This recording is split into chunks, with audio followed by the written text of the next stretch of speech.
Hey everyone, welcome back to another edition of the PH Lab. My name is Todd, and today we're going to be talking about how you can make better data-driven decisions using Microsoft's Power BI tool.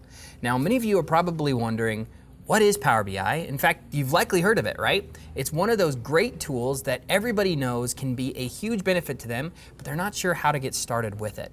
So let me tell you, Power BI is one of those tools that's meant to make it easy for you to take the data that you work with every day and build custom visuals that can be connected back to live data. I want you to think back to any time you've ever had to build a report, right? You go and you export data from some third-party source into an Excel spreadsheet, build this report that takes you hours and hours because you're maybe not that great with Excel anyway, and then you finally get it back to your boss only to find out that it's completely outdated. Now, many of us have had this experience, and even if you haven't worked directly with data, you probably have data that you do want to work with. And that's the beauty of a tool like Power BI. No matter what your role is, no matter what your job is, no matter what your experience level is with these types of tools, there's a benefit potentially that you could gain from using a service like this. Now, to get to the point, I'm going to jump in and show you how Power BI works today, so you're just a little bit familiar with it. What you're looking at here is a blank canvas in the Power BI desktop application. Today, we're going to try to build a visual in Power BI, and I want to show you how easy it is to start gaining insights into the things that you want to see. But in addition to that, I want to point out that when you're using Power BI, this is the online service, and there are two major components to Power BI. One thing that you do first is you build visuals, but where Power BI gets really exciting is the fact that you can then publish those things to an online service so that you can give full visibility onto those really quickly and easily to other team members or to your boss and not have to worry about sending static reports back and forth via email. This is a report that was built about education across different states in the country, and you'll see that it's all completely interactive. I can click and drill down into specific items, and you'll see that my entire chart changes and filters based off of the things that I select. Very, very cool stuff there.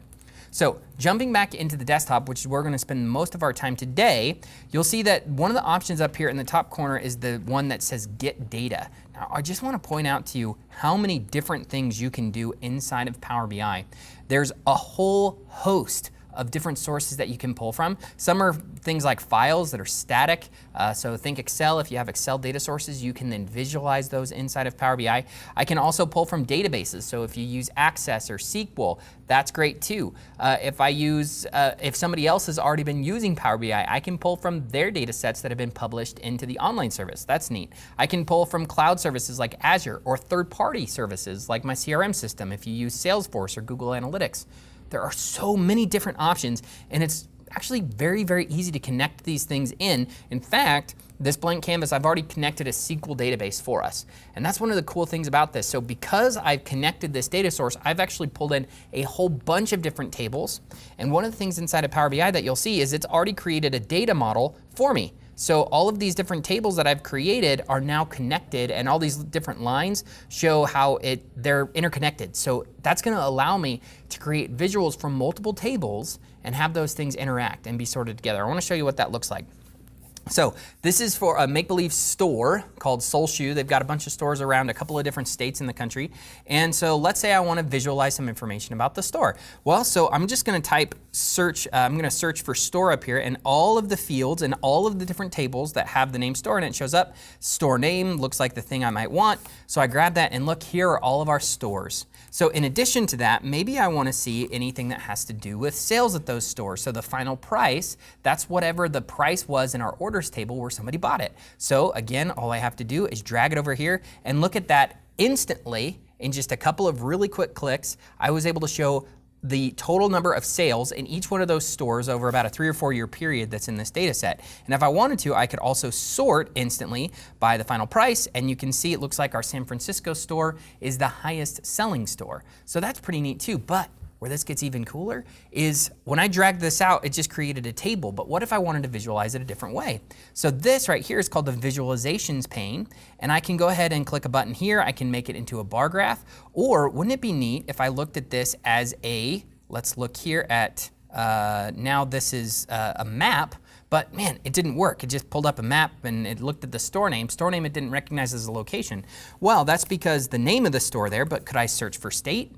Yes, I could. So let's put in the state here, And let's all of a sudden see if when I grab the US state and add it under location, look at that, just in a couple of clicks, I've managed to now show every single state, and I've got a color saturation based off of the sales in that state. Now, the sales in those state, or the legend here might be throwing this off, so let's go ahead and remove that, and you'll see that now all of a sudden, okay, I've got my California stores, those are darker green, that's helpful. Okay, well, this gets even better. I can customize this visual really, really deeply. So if I click onto the format options, maybe I want this color, instead of to be, from like a light green to green, I want it to go from red for our lower sales, and we're gonna go all the way up to green. And now all of a sudden you can see, okay, so green is high, yellow middle, right? All of a sudden that gets really, really valuable. And I can stylize these maps too. So let's go ahead and say I want this to be on a dark theme, and now I can really see what I wanna see. Now, remember how we made that other visual previously that showed us the sales in the store? Well, what if I could then create a filter based off of that as well? So let's do this again. What if I wanted to see, look at the different products that we sell, and I want to know what color shoe we sell, which one sells the most? How easy would it be to just drag this back out? Here's all the colors, gonna do the same thing again. Grab our sales data here for our, where is it? Let's find that. Oh, final price. There's our how much we sold it for. And look, here's all the sales across all of those same stores, but now by color of the shoe. And if I wanted to, why don't we do this? Let's make this into a bar graph. Okay, so just like that, I was able to add a bar chart to this table and now be able to interact and change this. So if I wanna see the percentage of blue shoes that are sold across different stores, I can select that and this will actually interact. Now, what if I did this and I select California? Now it's gonna show me how much of a percentage of the sales inside of California are showing. That's very, very, very powerful. So there is a lot of capability that's built into this tool. Just so that we've got enough to build out this report all the way, I'm gonna add just a couple of additional things. Let's go ahead and add sales. Do the same thing again, we'll take final price, but this time I wanna make it be over time. So now I can add a line chart that will then show me sales across time. Maybe I wanna see sales by store again. So why don't we do that? We'll grab store just as our last little item here in our legend. And now we've got a chart that shows all of our sales over time.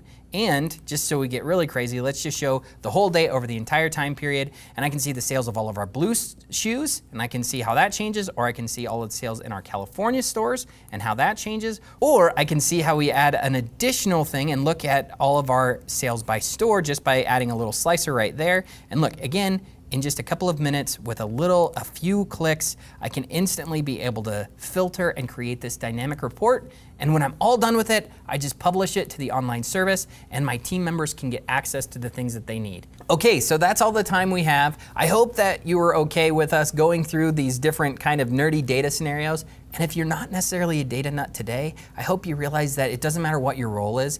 Every single person on the planet has to use data somehow.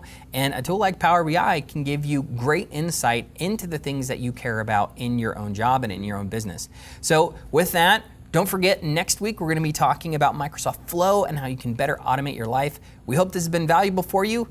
Get back to the rest of your day and have a wonderful rest of your day.